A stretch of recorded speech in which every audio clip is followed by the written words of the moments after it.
Pemerintah kembali menyalurkan bantuan beras kepada masyarakat yang masuk dalam keluarga penerima manfaat atau KPM. Namun untuk Kabupaten Aceh Jaya sendiri hingga saat ini belum ada laporan adanya penyaluran beras yang disalurkan melalui pos di daerah setempat.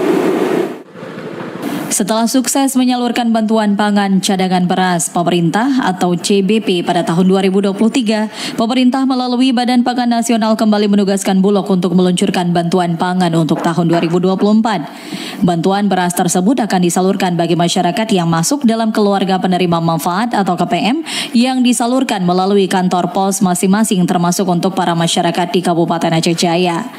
Meskipun saat ini pemerintah telah menegaskan Bulog untuk menyalurkan beras, namun untuk Kabupaten Aceh Jaya belum ada laporan kapan beras bantuan tahun 2024 pemerintah disalurkan. Sesuai dengan informasi yang didapatkan, untuk setiap KPM nantinya akan menerima bantuan beras sebanyak 10 kg dan bantuan beras tersebut akan diberikan sejak Januari hingga Maret ke depan dengan penyaluran dilakukan melalui kantor pos masing-masing.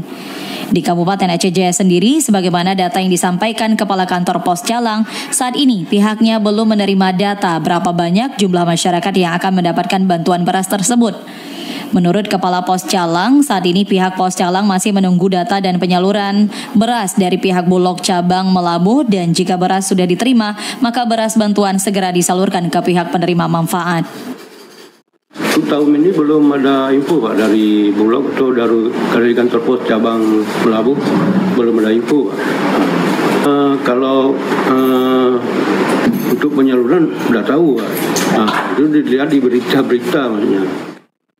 Untuk wilayah Kabupaten Aceh Jaya, penyaluran bantuan beras pemerintah tahun 2024 disalurkan melalui kantor pos masing-masing, di antaranya Pos Calang mencakup 2 kecamatan, Pos Tenom 3 kecamatan, Pos Lokrut 2 kecamatan, dan Pos Jaya 2 kecamatan.